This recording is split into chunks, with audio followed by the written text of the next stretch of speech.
Praise the lord. దేవుని నామానికి వందనాలు కలుగును గాక. మరి ఈ దినము మనం ఇంకొక ధ్యానాంశాన్ని ధ్యానం చేసుకుందాం. మరి ధ్యానాంశంలోనికి వెళ్ళబోయే ముందుగా ప్రార్థనతో ప్రారంభం చేసుకుందాం. స్తోత్రం స్తోత్రం నాయన, స్తోత్రాలు స్తుతి పాత్రుడా యేసయ్యా, మీకు వేలాది స్తోత్రాలు అయ్యా. మీరు మాతో మాట్లాడుతున్న ఈ సంగతులు, మీ ఉద్దేశాలు నాయన తండ్రి అయ్యా, గూఢార్థమైనవి నాయన తండ్రి, ఇంకను యేసయ్యా మాకు తెలియపరుస్తున్నారు ప్రభువా నాయన, మీకు స్తోత్రాలు అయ్యా. నా తండ్రి నాయన, ఈ వాక్యాలు నాయన మరి వింటున్న వారికి మేలుకరంగా చేయండి నా ప్రభువా. నా నోటి మాటలు, నా హృదయ ధ్యానము నాయన అయ్యా తండ్రి నాయన మీకు అంగీకారంగా ఉండినట్లుగా సహాయం దయచేయండి తండ్రి. ఎంతమంది అయితే మరి వింటూ ఉన్నారు ప్రభువా నాయన అయ్యా, మీరు వారితో మాట్లాడండి ప్రభువా. నేను కేవలం మనిషి మాత్రాలనే కానీ, బూర వంటి దానినే కానీ ప్రభువా, మీరు మాట్లాడితే నా తండ్రి నాయన అయ్యా మా హృదయాలు తెప్పరిల్లుతాయి కనుక ప్రభువా, మీరు మాట్లాడమని యేసునామంలో అడిగి ప్రార్థన చేస్తున్నాం తండ్రి, ఆమేన్. ఈ దినం మరి మనం ఇంకొక అంశంలో ధ్యానం చేసుకుందాం. మనం ఇవాళ ధ్యానం చేసుకోవాలనుకుంటున్న అంశము 1 పేతురు 4వ అధ్యాయము 1వ వచనం నుండి. క్రీస్తు శరీరమందు శ్రమపడెను కనుక మీరును అట్టి మనస్సును ఆయుధముగా ధరించుకొనుడి. శరీర విషయంలో శ్రమపడినవాడు శరీరమందు జీవించు మిగిలిన కాలము ఇక మీదట మనుజాసులను అనుసరించి నడుచుకొనక దేవుని ఇష్టానుసారంగానే నడుచుకొనున్నట్లు పాపముతో జోలి ఇక ఏమీ లేక ఉండును. ఈ యొక్క అధ్యాయం మనం స్టార్టింగ్లో చూసినప్పుడు ఇది క్రీస్తు శరీరమందు లేక శరీరమందు అని రాశారు. శరీరమందు శ్రమపడెను కనుక మీరును అట్టి మనస్సును ఆయుధముగా ధరించుకొనిడి. మరి రీసెంట్గా కొన్ని దినాల క్రితము ఒక చోట ఒక దైవజనుడు క్రిస్మస్ ఆరాధనప్పుడు ఈ వాక్యం చెప్తూ ఉన్నప్పుడు నేను వింటూ ఉన్నాను. ఏమనంటే మరి దేవుని పిల్లలకు శ్రమ ఉంటుంది, అన్నీ ఒక మరి అన్నీ అమర్చి పెట్టినట్టుగా ఉంటాయి అనుకోవడము కరెక్ట్ కాదు. దేవుని పిల్లలకి శ్రమ ఉంటుంది. మరి అన్నీ అంటే అంతకుముందు మరి వాక్యం చెప్పిన వాళ్ళు మరి దేవునికి మరి అప్పుల బాధలు ఇవన్నీ ఎందుకు కలుగుతున్నాయి అని అంటే మరి దేవునికి మనము ఇవ్వాల్సిన ప్రయారిటీ ఇవ్వకపోవడం వల్ల మనకి దేవునికి అన్నిటి విషయాల్లో మరి యజమానునిగా దేవుని యాక్సెప్ట్ చేయకపోవటం వల్ల ఇవన్నీ జరుగుతున్నాయి అని చెప్పి మరి మాట్లాడినప్పుడు ఈ సేవకుడు తర్వాత మాట్లాడుతూ ఉన్నారు. ఏమనంటే మరి శ్రమలు ఇవన్నీ కూడా దేవుని పిల్లలందరికీ మంచి జరుగుతుంది, క్రైస్తవ్యంలో మంచి ఉంటుంది అంటే ఇంకా ఏ శ్రమ లేకుండా హ్యాపీగా ఉంటాము అనేది ఉండదు అని చెప్పి వాక్యము చెప్తూ ఉన్నారు.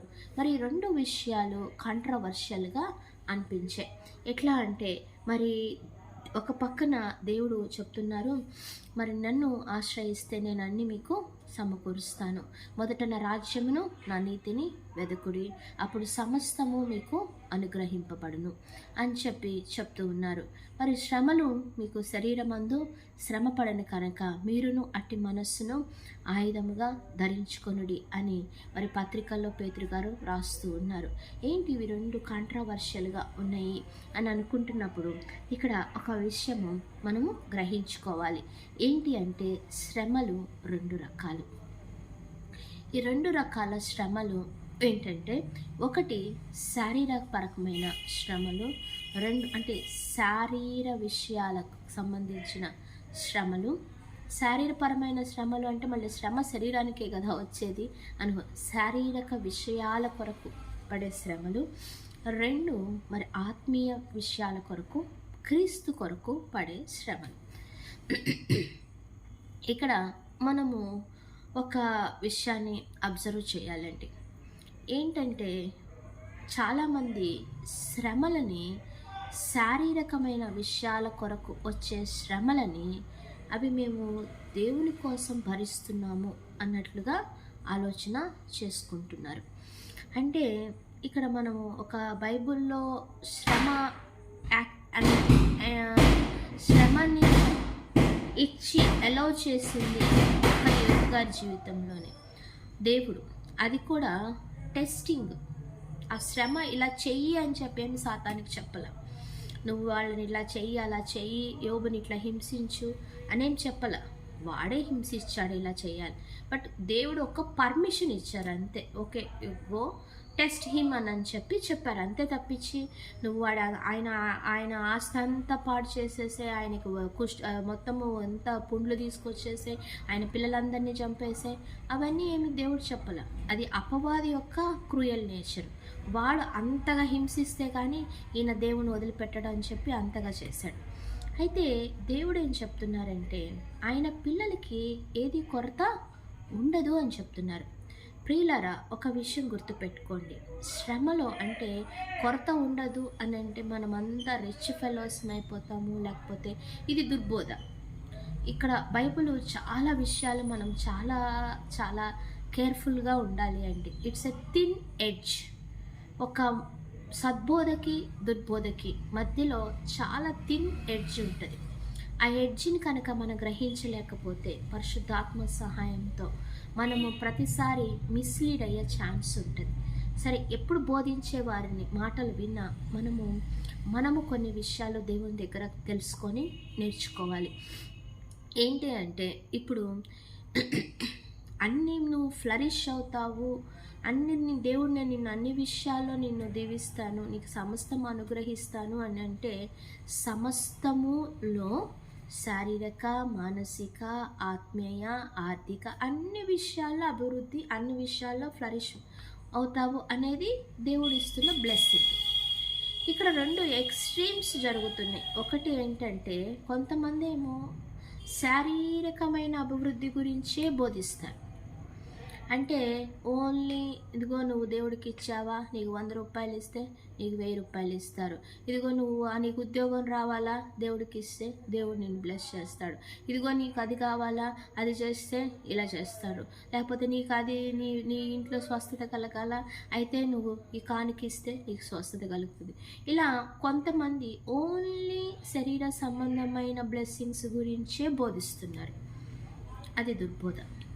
దేవుడు ఓన్లీ శరీర సంబంధమైన విషయాల గురించే బ్లెస్సింగ్స్ వస్తాయి అని చెప్పి దేవుడు చెప్పారు. అన్ని విషయాలు, సమస్త విషయాల్లో మనకి ఇస్తాను అని చెప్పారు. రెండవది, ఇంకొక ఎక్స్ట్రీమ్ పీపుల్ ఏంటంటే never expect anything from physical things from God. ఇది ఇంకొక ఎక్స్ట్రీమ్ లెవెల్. ఏంటి అంటే ఓన్లీ ఆత్మ సంబంధమైనవే దేవుని దగ్గర నుంచి పొందుకోవాలి, శరీర సంబంధమైన వాటిని దేవుని దగ్గర నుంచి పొందుకోకూడదు. అంటే వాళ్ళ దృష్టిలో ఆత్మీయులు అంటే వాళ్ళు పేదలుగా ఉండాలి, ఆత్మీయులు అంటే వాళ్ళు చిరిగిపోయిన బట్టలు వేసుకోవాలి, ఆత్మీయులు అంటే వాళ్ళు ఎంతో దీన స్థితిలో ఉండాలి. దేవుడు అలా చెప్పలేదండి. బైబిల్లో మనం చూసినట్లయితే ఇంకొక చోట కూడా దేవుడు రాస్తున్నాడు, ఆయన మనల్ని ధనవంతులుగా చేయడానికి ఆయన మన నిమిత్తమై దరిద్రుడైన. అంటే ఇది నేను ఫిజికల్ ధనం గురించే చెప్పట్లా. ఒక దేవుడు మనకు అనుగ్రహిస్తాను అని అన్నప్పుడు అన్ని విషయాల్లో ఫ్లరిష్ చేస్తాడు, అన్ని విషయాల్లో మనం అభివృద్ధి చెందటం. బైబిల్లో మనం చూసిన మేజర్ భక్తులందరూ కూడా చాలా రిచెస్ట్ ఫెలోస్, కానీ వాళ్ళకి ఆ ధనం మీద ఆశ లేదు. అంటే దేవుడు ఫిజికల్ థింగ్స్ ఇవ్వడు అని అది కూడా దుర్బోధే. ఓన్లీ స్పిరిచువల్ వే ఇస్తాడు. ఫిజికల్గా మనం ఎప్పుడు అడుక్కునే వాళ్ళం లాగా ఎప్పుడు ఏడుస్తా, ఎప్పుడు బాధల్లో పడి ఉండాలి అనే బోధ కూడా దుర్బోధే. గ్రహించండి. అంటే మనుషుల్ని ఎప్పుడు ఒక మోసలోకి ఫిక్స్ చేయాలి అని చూస్తే అది కూడా దుర్బోధే. దేవుడు చెప్తున్నాడు అన్ని విషయాల్లో నేను మిమ్మల్ని అభివృద్ధి పరుస్తానని. ఇప్పుడు మన టాపిక్ ఏంటంటే శ్రమ. అంటే మనుషులు ఏమనుకుంటున్నారంటే మనకు వచ్చే అప్పులు బాధలు, మనకు వచ్చే అనారోగ్యము, మనకు వచ్చే మరి ఇంకా జాబ్లెస్నెస్, లేకపోతే ఇంకా ఏవేవైతే ఈ ఫిజికల్గా మరి శారీరక సంబంధమైన విషయాల నిమిత్తము మనం పొందుతున్న శ్రమలు ఉన్నాయో వాటన్నిటినీ శ్రమలు కాబట్టి దేవుని పిల్లలకి ఈ శ్రమలు పర్మిట్ చేయబడిని అని అనుకుంటున్నారు. చాలా క్లియర్గా మనం ఈ విషయం అర్థం చేసుకోవాలి సహోదరి సహోదరుడా. ఏంటి అంటే దేవుడు క్రీస్తు శరీరమందు శ్రమ పడెను కనుక మీరును అట్టి మనస్సును ఆయుధముగా ధరించుకొనుడు. యేసయ్య పడిన శ్రమ ఏంటి అంటే దేవుని చిత్తము ఆయన చేయడానికి, దేవుని కోసము ఆయన నిలబడడానికి వచ్చినప్పుడు ఆయన చాలా అపోజిషను, చాలా హింసింపబడ్డాడు, చాలా రిజెక్ట్ చేయబడ్డాడు, చాలా హ్యూమిలియేట్ చేయబడ్డాడు. ఆయన దేవుని చిత్తం జరిగించడానికి ఆయన చాలా పెయిన్ఫుల్ సిచ్యువేషన్ గుండా వెళ్ళాల్సి వచ్చింది. అది శ్రమ. మనము మన శరీరాన్ని మనము నలగొట్టుకోవడానికి మనము చాలాసార్లు చూడండి, ఒక భక్తుడు చెప్తా ఉంటాడు, పాపము చేయకుండా ఉండడం, పాపము చేయడము కష్టం కాదు, కానీ పాపము చెయ్యకుండా ఉండడము చాలా కష్టం. యాక్చువల్గా పాపం చేయడం కష్టం అనుకుంటా ఉంటారు. పాపం చేయడం కష్టం కాదు, పాపం చాలా ఈజీగా చేయగలం మనం, ఎందుకంటే మన నేచర్లోనే పాపం చేయడం ఉన్నది. కానీ పాపము చేయకుండా ఉండగలగడము అది చాలా కష్టమైన విషయం. అయితే దేవుని కొరకు మనము నిలబడటానికి మనం అనేక శ్రమల గుండా మనం వెళ్తూ ఉంటాం. యేసుక్రీస్తు ప్రభువారే అంటున్నారు, నేను అగ్గివేయ వచ్చితిని, నేను సమాధానం ఇవ్వడానికి రావడం లేదు. ఇదిగో మీ కుటుంబంలో తల్లికి కొడుక్కి, అత్తకి కోడలికి, మరి తండ్రికి తల్లికి కూతురికి పడదు, మధ్యలో నేను వేస్తున్నాను అంటున్నాడు. మనము దేవుని వెంబడిస్తున్నప్పుడు, దేవుని మాట నెరవేర్చడానికి మనం వెళ్తున్నప్పుడు మనం చాలా అపోజిషన్ లేకపోతే చాలా పరిస్థితుల గుండా మనం వెళ్ళవలసి వస్తుంది. నిందలు పడాల్సి వస్తుంది, అవమానాలు పడాల్సి వస్తుంది, ప్రజల రిజెక్షన్ గుండా వెళ్ళాల్సి వస్తుంది. పౌలు గారు అంటున్నారు, ఆకలి లేని స్థితి వస్తుంది, దప్పిక కలిగిన స్థితి వస్తుంది, చెరసాల్లో ఉన్న స్థితి వస్తుంది, బాధింపబడిన స్థితి వస్తుంది. ఇవన్నీ పౌలు గారు ఆకలిగానే ఉన్నారు, ఆకలి ఉంది ఆయనకి, మరి చెరసాల్లో ఉన్నాడు, హింసింపబడ్డాడు, శ్రమల గుండా వెళ్ళాడు. ఇవన్నీ దేవుని కొరకు వెళ్ళారండి, క్రీస్తు కొరకు. క్రీస్తు యందు మనము శరీరం అందు శ్రమ పడెను అంటే క్రీస్తు కొరకు పడటము అది శ్రమ, అది శ్రమ. యేసయ్య కొరకు నేను ఆకలి గుండా వెళ్ళడము అది శ్రమ. యేసయ్య కొరకు నేను దప్పిక కలిగిన స్థితిలో ఉండటము అది శ్రమ. యేసయ్య కొరకు నేను ఒక మాట ఎదుటి వ్యక్తులతో నేను దూషింపబడటము, లేకపోతే ఒక పెయిన్ఫుల్ సిచ్యువేషను, ప్రభువు కోసం నిలబడినప్పుడు నేను కొన్ని డబ్బులు పోగొట్టుకోవాల్సిన పరిస్థితి రావటం అది శ్రమ. అంతేకాని నేను అప్పుల పాలైపోయాను, నేను శ్రమల గుండా వెళ్తున్నాను అని చెప్తే అది రాంగ్ అండి. యాకోబు గారు రాసిన పత్రికలో అంటున్నారు, అక్కడ యాకోబు రాసిన పత్రిక 1వ అధ్యాయంలో 13వ వచనంలో ఉంది, దేవుడు కీడు విషయమై శోధింపబడనేరడు, ఆయన ఎవరిని శోధింపడు కనుక ఎవడైనా శోధింపబడినప్పుడు నేను దేవుని చేత శోధింపబడుచున్నానని అనకూడదు. ప్రతి వాడును తన స్వకీయమైన దురాశ చేత ఈడ్వబడి మరులు కొల్పబడిన వాడై శోధింపబడును. అర్థమైందా? స్వకీయమైన దురాశ చేత, కీడు చేత ఎవడైనా శోధింపబడుతున్నాను అన్నప్పుడు ప్రభువు నన్ను శోధిస్తున్నాడు అని అనొద్దని చెప్తున్నారు. నీ స్వకీయమైన దురాశ చేత ఈడ్వబడి మరులు కొల్పబడిన వాడివై నువ్వు శోధింపబడుచున్నావు. కనుక 2 రకాలైన శ్రమలు ఉన్నాయి.